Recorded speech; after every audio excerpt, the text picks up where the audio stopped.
and he also has a method of training that's fairly unique, very unique in the aspect of fitness today. So I'm going to learn from him. He's going to take me through a workout using his method. Tell me about it. So what I use is something called high intensity training. So this is not new. This has been around since the 70s, if you're familiar with Nautilus equipment, right? Mm-hmm. Arthur Jones developed this equipment around a set of principles called high intensity training principles. So what he found over the past 50 years of training, that what the muscle responds best to is just huge intensity of effort. Now you got a lot of bodybuilders in the gym preach volume, but there's a problem with that. Most of these bodybuilders are drug enhanced, and most of them can tolerate that level of volume. Not only that, the intensity of effort is what drives the muscle growth stimulus and the strength stimulus. So if you're making the body stronger, you're growing muscle. How much muscle you grow and how strong you get, it's really going to depend on your diet, your genetics. But this has been found through research to be the most efficient, effective, and safe way to train. So you, for instance, longevity is the key. Oh, yeah. Yours, especially in the off season, you want to get as strong as possible and reduce chance of injury as possible. So this protocol, it focuses on lifting and lowering the weight slowly, putting maximum tension on the muscle, and generating a level of effort that is far beyond what most people do. And what this does is it induces the stimulus much more effectively, much more intensely. But with the lifting and lowering slowly, it makes getting injured almost impossible. So it's a great off-season approach for athletes, strong men, even bodybuilders like myself. I'm a published fitness model. I've been in all the magazines. And I've been doing this protocol, just one set to failure, done slowly, really intensely, just about twice a week. And I developed a fantastic physique doing this. So my mission is really to show people the real science behind training. A lot of people just kind of follow the leader. Whoever looks good, whoever does well in a strongman competition, they kind of replicate what they're doing without taking into consideration, of course, the genetics, the drugs, and all those other factors. So physiologically, the research shows this is the way to do it. And I've been doing it for a decade, and it worked for me, and it works for, I've trained about 15,000 personal training sessions, got a couple studios in New York, never had an injury. Everybody improved. The purpose of this exercise, or the purpose of exercise, is not to just lift the weight up and down an arbitrary number of sets of reps. It is to deeply and aggressively fatigue the muscle to set in motion a stimulus for adaptation. And that stimulus is deep, aggressive level of muscle fatigue. And you can do this in one set, so it's highly efficient. Yeah. One set. Think about the point of the exercise where you want to stop. High intensity training is reaching that threshold and pushing past it. Yeah. That's what stimulates the muscle. That's what actually stimulates the muscle. Think about it. Why would a muscle get stronger? Because it can't handle something the environment is placing on it, a demand. Right. So if you lift to the point where your muscles completely cook out, that's the stimulus. That is giving your muscles a reason to grow stronger. So I'm going to set these bar catchers in a position to where it's going to be just above your chest. A little bit higher. So the important part about training like this is you need to have all these safety things in place, because you're going to be reaching failure. By failure, I mean the part where you absolutely cannot get another repetition. This is what drives the stimulus. So things like these safety bars, they have to be in place. You can do this protocol with free weights. It's a little easier for beginners to do with machines if they don't have an instructor. But safety is key, because we want to minimize peak forces. Because Peak force? What do you mean by peak that? force is injury is caused by forces, by excessive forces. There's a certain amount of force your connective tissue can withstand before it fails. Lifting quickly, mass times acceleration, is force.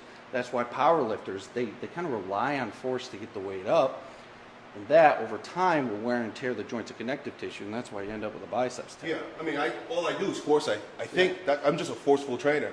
Well, that's your competition. That's the thing. Right. There's the competitive lifts, and then there's training the muscle.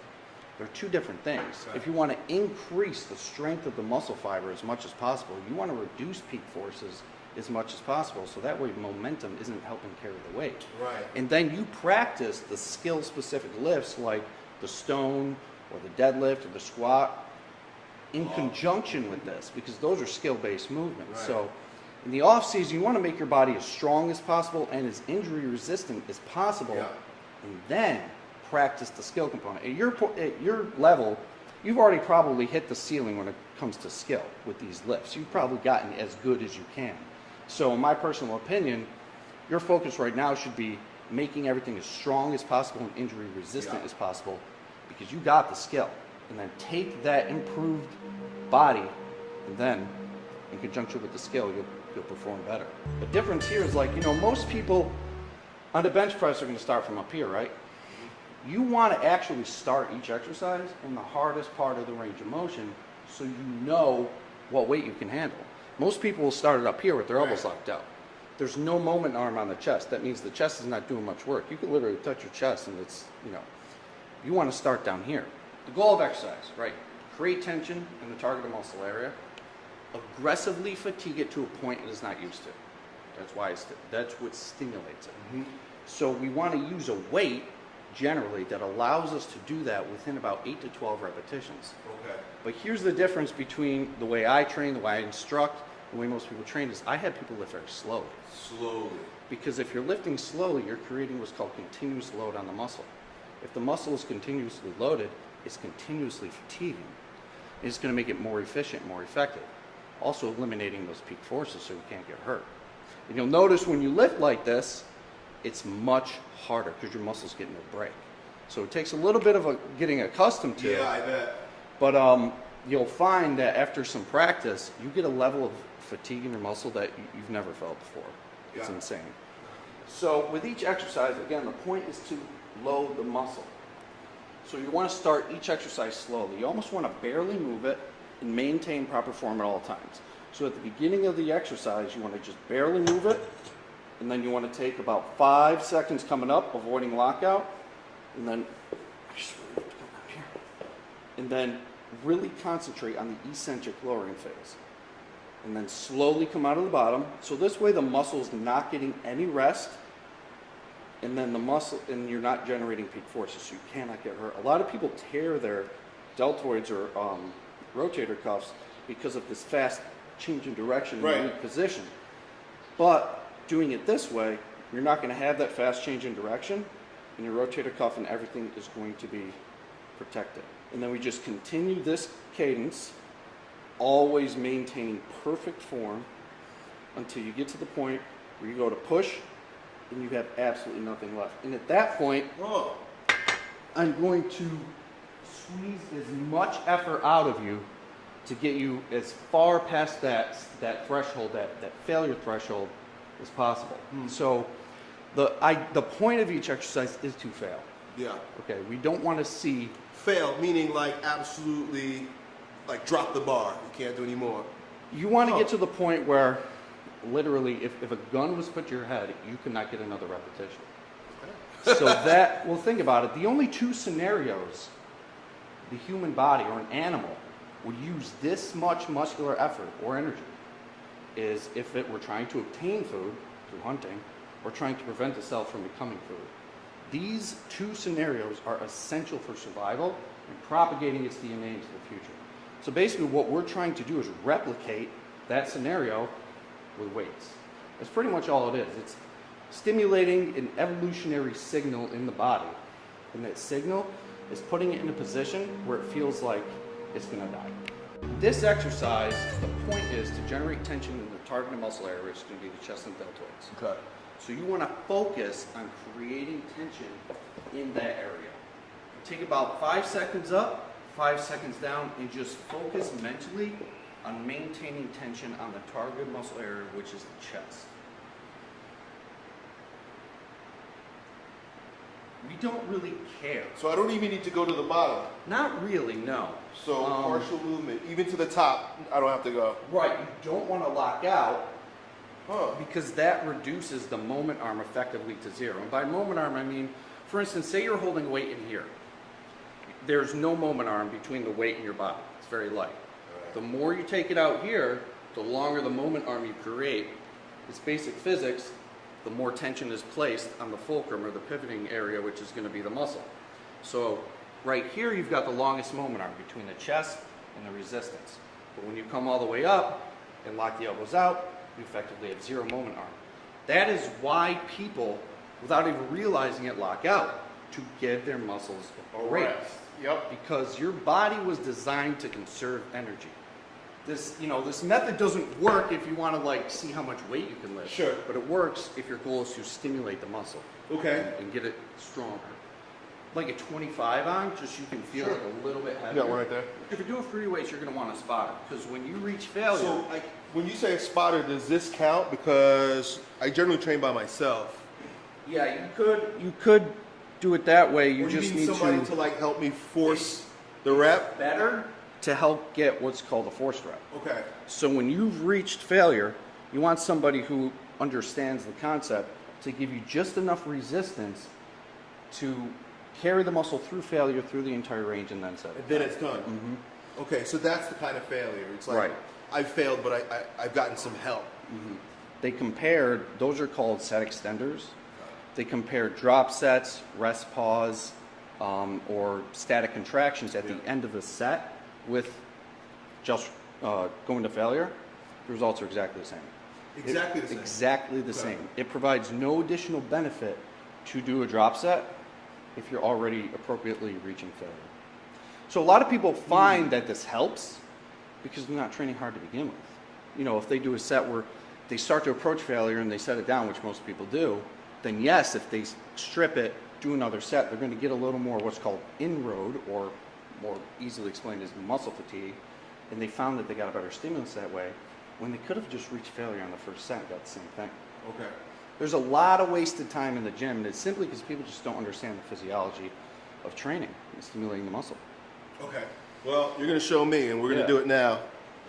We're going to do it with 95 pounds. I kind of like the idea of going light. We're going to start light. I kind of want you to get a feel Okay. for the cadence, and changing direction is super important. You never want to hurt, you never want to jerk or heave anything. You want to maintain continuous load on the muscle. So just kind of practice slowly controlling the weight. The reason a bench press or another barbell exercise might be a little more difficult for people is because there is a lot of skill involved with this. So if you're new to bench pressing, you'll notice you kind of feel probably a little wobbly, right? That's where a machine kind of comes into play and is a little more help because it kind of eliminates a lot of the skill component there. Just focus on just controlling the weight and placing tension on the chest. And when it comes to breathing, you want your face and jaw to be as relaxed as possible and just continuously breathe. Unlike powerlifting, where you want to hold your breath for the Valsalva maneuver, Right. you want to just continue to breathe. Well, everything works, that's the thing. But what is the most efficient? What is the safest? You rack it, come back nice and slow. Okay. And now we'll do a working weight on it. Most of the time, I think a lot of people, they could just, you might want to do a couple warm-up sets and get a feel for the exercise. So there's really no physiological benefit to a warm-up. It's all psychological. Really? Yeah, because if you're performing a set to failure, the first couple of repetitions that aren't that difficult, they're your warm-up. Sure. But with a skill-based movement, you're probably going to want a practice set. It's like taking a practice swing with a golf club, right? You're probably going to want a practice set just to kind of get your nervous system ready for this muscle recruitment pattern. 10 reps, you said, right? Yeah. Is that what you were aiming for? Yeah, you want about 8 to 12 reps, because here's the thing. Okay. If you're performing each repetition at about 5 seconds each direction, that comes out to 1 minute to 2 minutes of time under load. What volume is not sets and reps. It is time under meaningful load. So 60 to 120 seconds of time under load going slowly is equivalent to what most people are doing in the gym in like 5, 6, or 7 sets, because they're lifting fast. Sure. So each set, if they're lifting like this, each set probably lasts about 10 seconds. 3 sets, they've only got about 30 seconds of time under load. We're doing 2 or 3 times the volume in just 1 set, just by moving slowly. If you're fat adapted, Right. so if you've been doing keto for quite some time, your body can probably break down that fat Sure. tissue and those ketones use it as energy. But for newbies doing keto, it's going to be a little tough. There's a little longer process converting a ketone into useful energy. Okay. So people will notice when they do ketosis, they'll have a little less energy for training. But again, The purpose of training is not performance. It's not to see how well you can do. It is to stimulate the body. Right. So if you're not doing as well but still stimulating the body, that's fine. So when I train people, I literally talk them through the whole thing. Most personal trainers, they're kind of like workout caddies or cheerleaders. They just say, good job, one more. I'm going to instruct you throughout the entire exercise to make sure you're doing it perfectly. All right. Moving forward. So what you want to do is, again, when you begin the exercise, you want to lift the weight very slowly. You want to slowly allow your muscles to engage and start recruiting the target muscle area, which is going to be your chest. Start from here, slowly. So, yep. And then you're going to take your time, about 5 seconds down. Ready? 5, 4, 3, 2, and then ease out and squeeze the chest. 2 there, and then down. 5, 4, 3, 2. Ease out and squeeze the chest. Good. Remember, always focus on changing direction slowly at the bottom. This will keep the muscle engaged and almost eliminate peak forces, which is why people hurt the rotator cuffs. Perfect. And always be breathing continuously. When you're pushing as hard as you can, you're engaging fast twitch motor units. These are the ones you want to target for strength. Good. Come right back down and breathe. Good. Easy out. Squeeze the chest. Good. One more. You're going to get stuck and just continue to push for 5. Continue to push. 4. Perfect form. 3. Keep pushing. 1. And back. How does that feel? Pretty impossible. That last rep. Now, since you're a beginner, we're going to do a drop set. Hop back in. Eventually, when you get used to this type of training, you're not going to need a drop set, but I have a lot of beginners doing them to, again, get that level of inroad that's going to be required to make the body respond. Okay. So even though this is a little lighter, you're probably going to get about 4, 5, 6 reps and fail again. Just start nice and slow. Control down. Think about what you're doing to the muscle with the weight. Don't think about what you're doing to the weight with the muscle. This is very important. Good, you're almost there. Continue to push. Now just get the negative for 5 seconds. Ready? 5, 4. Keep going down. 3. Keep going down. Keep going down. Keep going down. Ready? We're going to get another negative. Up.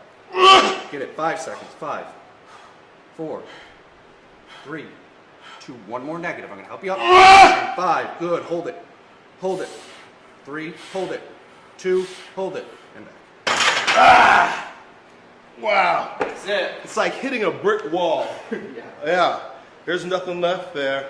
And I really needed you to help me on those last 2 reps. Yeah, and then another thing you can do is you can just, especially beginners, incorporate negatives to really get that additional inroad.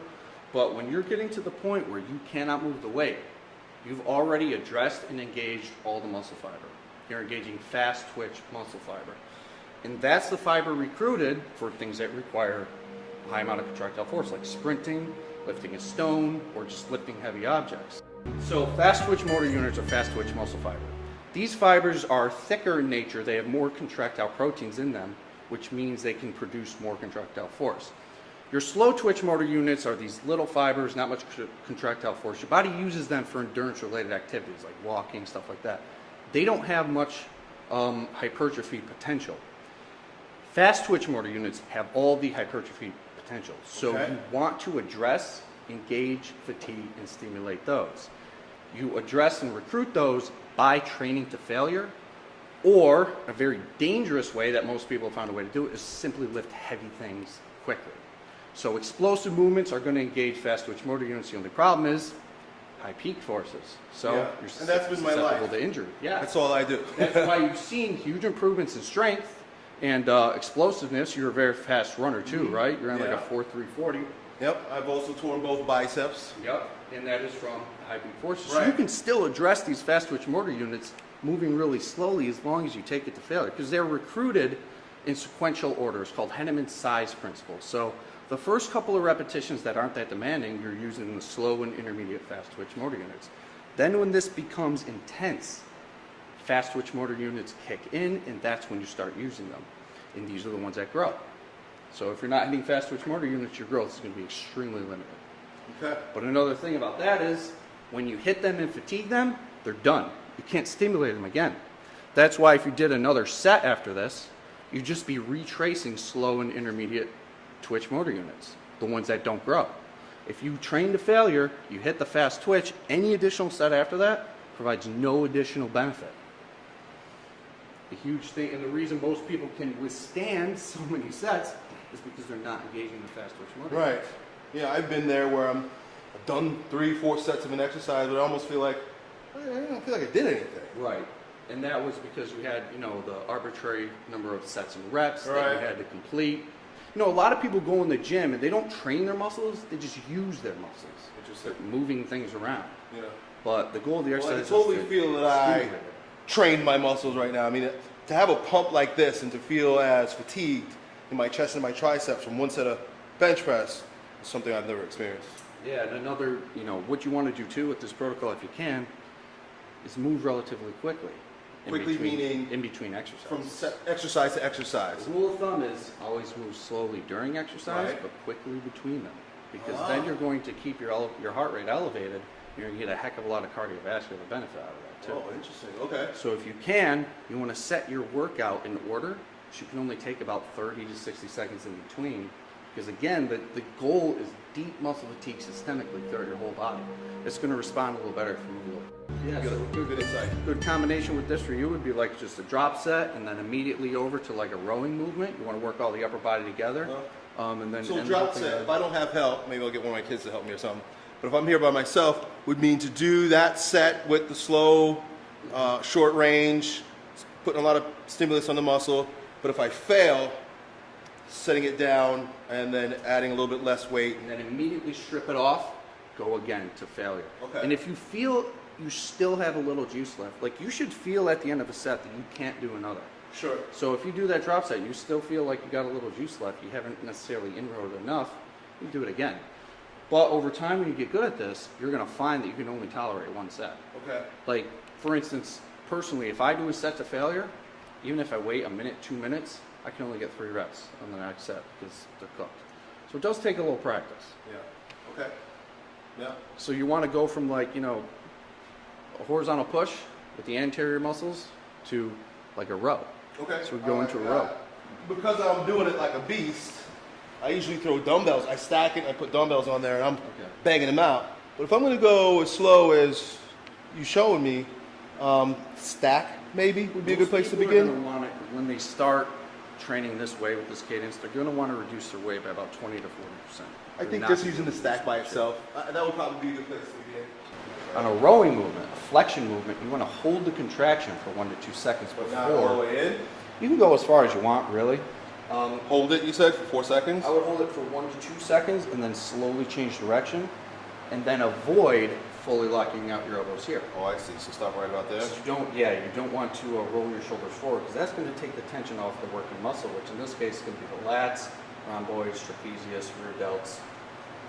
And another thing that a lot of people like to do with this, they like to lean back, right? Because again, in their mind, make the handles move, make the weight move.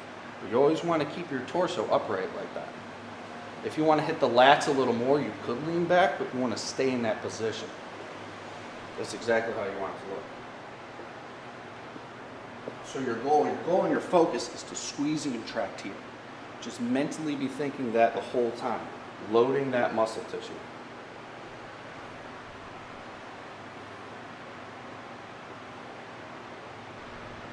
Three, 2, slowly change direction again. Squeeze the lats, rhomboids, traps. You basically just want to punish the targeted muscle group. Think about just punishing the muscle.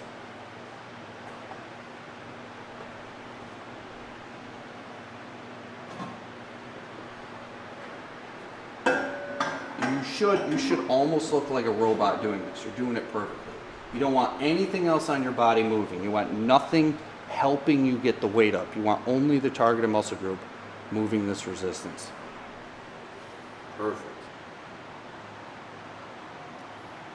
Got just a couple more left in the tank here. They're going to get really tough here. You want to stay focused and try not to let the muscle rest at all. You want to make it as difficult and intense as possible. That's what stimulates your body. Here we go, coming back. Continue to pull, continue to pull. Hold and breathe, down slow. It's going to be tough, but down slow. Again, slowly change direction. This is when your body wants to jerk the weight. Here we go. Good, good, good, good. Keep squeezing. A little closer. And hold 2 seconds. 1, back down slow. We're going to shoot for 2 or 3 more. They're going to feel nearly impossible. Go ahead, right back. Perfect. Maintain the form. Maintain the form. We got 2 more. Do not quit. I can tell you have them in you. Easy back again. Pull hard. Hold. Good. Down again. Slow. Remember, don't rest at the bottom here. Back and breathe. Go. Good. Slow. You got more. We're going. 1 more. Slow. Slow. This is failure right here. Ready? Easy back. Easy back. Hold and breathe. 5 seconds. 4. Hold it. 3. Hold it. 2. Very slow to the bottom. Very slow. Very slow.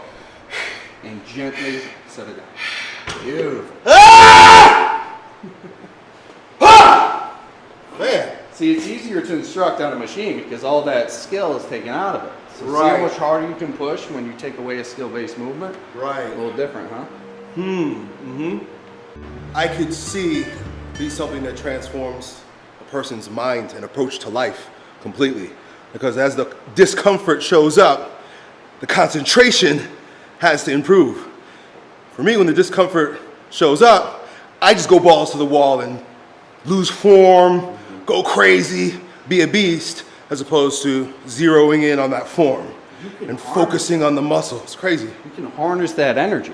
Just maintain the form. Right. Like, when I'm reaching failure, in my mind, I'm trying to kill the thing. Yeah. But stoically. Right. Maintaining form, you can put a ton of aggression into an exercise and maintain stoicism at the same time. That's a new thing for me.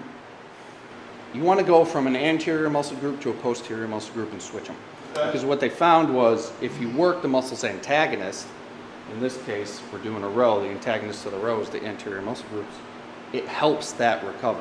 So if you were to go from this row to this pull down, you'd cook right out. Oh, yeah. But if you do, like an overhead or a dumbbell raise, you'll find that you have a little more to put into that set. Okay. A lot of people think erroneously that you want to work your stabilizer muscles. You don't. Right. There's no such thing as a stabilizer muscle. A muscle can stabilize. It's a role a muscle can play, but there are no muscles in the body that merely stabilize. So like for instance, if I'm doing a barbell curl, my glutes are stabilizing. We don't do barbell curls to work our glutes, do we? No. So what you want to do is find a way to maintain center of gravity and brace yourself against something so you can focus on the targeted muscle group. Because if you're focused on balancing, you're taking away from creating tension in the muscle group you want to create tension in, and it's just going to take away from the stimulus. That's why doing anything overhead or standing is less effective and of course more dangerous. So when possible, you want to be seated in a way you can maintain your center of gravity. Because doing an exercise which also requires you to maintain your center of gravity is less effective. And it's more For dangerous. muscle building. Yeah, Yeah. because it's taking away from what the goal is, which is target the muscle. It's called the law of specificity, and it's called motor learning. If you want to hone in or improve a particular skill, you have to practice that exact skill. Gotcha. Not similar, exact. So trying to do things that are similar to a particular skill, that skill is not going to transfer. It's just like somebody practicing for hockey with a golf club. Pretty similar movement, right? But we know those don't transfer. It's called the law of specificity and skill transfer. Same thing, you'll notice people like in the winter will run on a treadmill all winter long and then go out on the road and notice they can't run as far. Because even the difference in surface is going to affect your ability to adapt. So trying to do movements similar to strongman movements, it's not going to improve your skill with a strongman movement. Okay. Yeah, that's it's motor learning 101. Again, a lot of trainers, athletes miss this. Like you see NFL players running in sand or running with weighted vests, stuff like that. It's a waste of time, complete waste of time. Even things like agility drills, I know we did them in football, they don't transfer. You get good at that specific drill, but that's not going to transfer to a football move. It looks like a football move, but the skill is so specific, they don't even transfer. They're generally a waste of time. Interesting, okay. A lot of bodybuilders incorporate an incline chest press. If you're doing an overhead press, there's really no need to do an incline chest press. Oh, good. Because that clavicular portion of your chest is being heavily worked in this movement here. It's basically an incline press as it is. Muscle quality, that all plays a role in your development. So ever since I was like 14 years old, I had these big round shoulders, especially if you have wide shoulders, like structurally, your bone structure is wide shoulders, you're gonna be more likely to build big round shoulders. But unfortunately, it's not really up to us what our muscles look like. All we can do is stimulate them as hard as possible, and how they're gonna develop is kind of up to them. And I mean, they won the genetic lottery, Right. and that's what got them a big Instagram following. It's not like they were born a scrawny little twerp and then they blew up. That almost never happens. People gravitate towards things that their genetics give them advantage to. Just like tall people gravitate towards basketball, people who are lean and muscular gravitate towards bodybuilding and physique competitions. Right. 8 to 12 reps. I mean, going the pace that we are, I think maybe 135 is a good place. You could count reps, or you could use a timer and then time the amount of time under load. Because if you're never setting the weight down, your muscles under continuous load, hitting a timer and then keeping track of the time, I'm gonna look for about 60. I like 60 to 90 seconds, but anywhere between 60 and minute 20. Okay. But reps are easier for most people to count. But in my studios, I follow people around with a stopwatch. As soon as they start the positive phase of the movement, they hit the stopwatch. As soon as they reach the point where they can't move it in the positive phase, stop it, and I record it very meticulously. And that's how you know when to progressively overload. So in this case, if your target rep range is 8 to 12, when you exceed 12 repetitions, that's an indication to start progressively overloading. Now you want to add about 5 to 10% more.